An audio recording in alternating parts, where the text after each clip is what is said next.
Good morning, good morning, good morning, good afternoon, good evening. Alright, kaibigan, kung saan ka bang sulok sa mundo, kaibigan, I wish you well, be grateful. Welcome to the Parking University. Andito naman ang iyong professor sa Parking University. Alright, kaibigan. Ano nga ba yung topic natin ngayon? Yung topic natin ngayon, kaibigan, itong five letter change. Okay, it's a single word, change. Wow. Okay, napaka-simple na word, kaibigan, but it could be this word could give us a big impact sa buhay natin. It could be this word could shift our reality, kaibigan. This word could kick in sa subconscious mind natin, kaibigan, na ito pala yung word na ito yung simula. This day, this word, kaibigan. Wow, i-share natin to kasi itong word na ito, kaibigan, ito yung nakapagbago sa buhay ni Jim Rohn, kaibigan. Okay, so I'm fan of Jim Rohn. Napakaganda yung story niya. Hindi siya nag-graduate sa college kasi matalino daw siya, smart siya, nag-asawa siya, then later on feeling niya walang-wala siya, broke siya, walang-wala, then na-realize niya na wow, hindi to itong buhay na gusto ko. Then one day, kaibigan, mayroon siyang he is so lucky na nakaano siya ng mentor. Kaya kung ikaw ay mayroong mentor talaga, kaibigan, napakaswerte mo kung makahanap ka ng mentor. Kung depende yan sa mentor, kung may mentor na kaya yung bata, depende yan kung ano yung makikita niya na mentor. It could be yung mentor niya basagulero, very dangerous. Mentor na ano ba yan, fitness, it could be magiging fit ka rin. Mentor sa about sa buhay, wealth, finances, yun maganda din yun. So walang right or wrong doon, kaibigan, depende yun kung ano yung mapuntahan mo. So I mean, may wrong doon kung mapunta ka sa mentor na hindi maganda. So anyway, so itong simple na word, kaibigan, itong change nga. Okay? Yung change, sabi ni Jim Rohn, mayroon siyang mentor sa, tinatawag niya ni Mr. Show yata yun. So, nung 25 years old daw siya, kaibigan, sinabihan siya wala daw siyang zero yung bank account niya, ano talaga siya, as in, ang advantage lang ni Jim Rohn kasi bata pa siya nakarealize. Imaginin mo, at 25 years old pa lang siya, na mayroon na siyang one word na nag-kick in sa brain niya, sa subconscious mind niya, na nakapag slowly change sa reality niya, kaibigan, at 25 years old, as early as 25 years old. Wow! So imagine kung ikaw at your 20s pa ngayon, kaibigan, or marinig mo to, wow! So, or even 20, 30, 40, 50, kaibigan, kasi iba-iba tayo, yung tao, iba't iba tayo ng progress, kaibigan. So it doesn't mean na yung iba na una, o ikaw nasa huli, so it doesn't mean na huli o wala ka ng pag-asa, kasi iba-iba. Kahit nga yung ng KFC yata, 60 years old na siyang nakaano sa KFC. Even Warren Buffett, kaibigan, it took him many years to become the great investor na naging great investor siya, naging gumaling na lang daw talaga siya when he was 60 years old. As in, gumaling talaga siya ng gumaling kasi nga everyday nagli-learn siya. So anyway, so sabi ni Mr. Show, yung mentor ni Jim Rohn, kaibigan, sabi niya, Jim Rohn, okay, if you won't change, nothing will change for you. So yung word na change, kaibigan, sabi niya, wow, that's very strong. If you won't change, nothing will change for you. Wow. So imagine na, kung mayroon daw tayong gustong changes sa buhay natin, but wala tayong binago. Okay, wala tayong binago sa routine natin, wala tayong binago sa personality natin, wala tayong binago sa attitude natin, wala tayong binago kung paano tayo yung galaw natin sa araw-araw, kaibigan. It's a law of the universe that nothing will change, di ba? Kung ilagay mo yung bagay diyan at saka hindi yan nagmo-move, walang gumalaw diyan, andyan na yung bagay na yan. But mamumove lang yung bagay pag something na i-move mo. So that's apply as well, kaibigan, na if mayroon ka, wag kang mag-expect daw ng changes kung wala kang pagbabago na gagawin. Wow, napaka-strong. Sabi nga ni Jim Rohn, after niyang narinig yun, nakapag-isip siya, wow. So if that's the principle, if that's the law of the universe, na if wala akong baguhin ngayon, which is broke siya during the time, kung the same routine, same everything, he will remain broke. Okay, so but the good thing daw kaibigan is ang tao kaibigan, we could change. Okay, hindi tayo robot, hindi tayo kahoy, hindi tayo hindi tayo animals na hindi makapag-isip.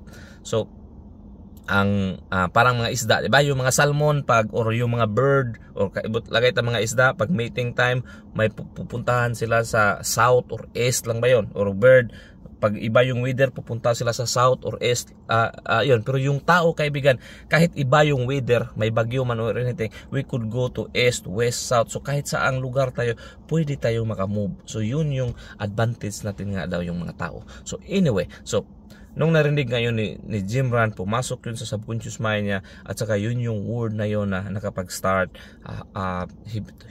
Jim Rohn become a millionaire kaibigan, he become a very good motivational speaker. So from that phrase and word na if you don't change, nothing will change for you. So ang sabi niya kasi is yung ng gobyerno, kung ano man yung ng gobyerno kaibigan na palagi kang nag-blame dahil it could be anything, tax sa gobyerno or ayuda sa gobyerno or ang gobyerno hindi maganda or anything na complain na ginagawa mo sa about sa government or anything na complain na about sa kumpanya mo or anything na complain about sa weather, bakit maraming bagyo, pag yun daw yung palaging pinupokus mo kaibigan, so that's a sign of failure daw. Wow, ito yung sabi nga ni Jim Rohn. Yung pinupokus mo dyan, yung mga bagay na hindi mo control at saka you keep complaining those bagay kaibigan na hindi mo complain, that's a steps to failure. Wow. Alright? So now, kung step yan to failure, then we should stop complaining din daw. Wow. We stop complaining, and even when kung nag-stop tayo ng complaining kaibigan, we take full responsibility. And previously you keep blaming the weather, blaming the government, blaming mahal ang bigas. So and now you start blaming and take responsibility. That's already a change because may binago ka na sa sarili mo. So that's already a first step or a small step kaibigan, that you already changed. And wow, you already going out to that comfort zone. Wow, napaka strong to na praise kaibigan, itong change na. So i-differentiate natin to kaibigan using calculus, algebra, mathematics, trigonometry kaibigan. Change. Wow. Kung mayroon lang pala tayong baguhin sa ginagawa natin ngayon, kung for example nasa sitwasyon ka na hindi mo gusto, so para ma-change yung sitwasyon na yon, baguhin mo lang daw. So anything na ginagawa mo, i-shift mo to something else na kasi hindi yan nag-work. Itong ginagawa mo ngayon, hindi yan nag-work kasi nga andyan ka nga ngayon. It could be your philosophy kaibigan. It could be how you think, how you treat people, how you think. So i-evaluate daw natin ano yung dapat i-reward natin kaibigan, kasi yung brain natin is parang parang mahirap parang naka-wired to since we're maliit pa tayo hanggang palaki ng palaki. So kung anong environment na nakikita mo, kung ano yung palaging naririnig mo, na-absorb mo, it could be wala kang mentor pero palagi kang may nakikita, it could be good or bad. So yun yung wiring sa brain natin kaibigan. So kaya mahirap yung change is madaling sabihin but napakahirap gawin kaibigan, kasi nga ever since nung baby ka pa hanggang ngayon, pag hindi ka mahilig mag-change, magbago-bago, naka-wired yung brain mo as ganyan. So but it's time to rewire daw kaibigan. I-rewire yung brain kaibigan, yung napakahirap kasi parang lumabas ka doon sa comfort zone mo kasi you do the things that you were not doing before, or you stop the things that you are very comfortable doing. So ano yung mga bagay na komportable mong ginagawa palagi, so hindi mo na siya ginagawa, at saka ginagawa mo yung newly things na bago sa iyo, which is very uncomfortable kaibigan. Kaya nga daw tayo is hindi tayo mahilig gumawa or hindi tayo mahilig mag-take risk. Yung tao hindi mahilig mag-take risk or do something different, because when you do something different, unfamiliar yun kaibigan. Kung unfamiliar kung unfamiliar yun, mangangamuti ka dun. Anything na new sa'yo, mangangamuti ka talaga. So as a nature of human being, pag may bagong bagay na hindi ka marunong, or when you are not good on that bagay, madali kang mag-give up. Pupuntahan mo uli yung routine mo na doon ka mas magaling. Like for example, magaling ka lang magtambay, gusto mo yun yung or anything na ginagawa mo ngayon. So kasi komportable ka doon, madaling bumabalik na doon, kaibigan. So anyway, kaibigan, it's a good learning today that about this change. Okay, so a simple word, change, kaibigan.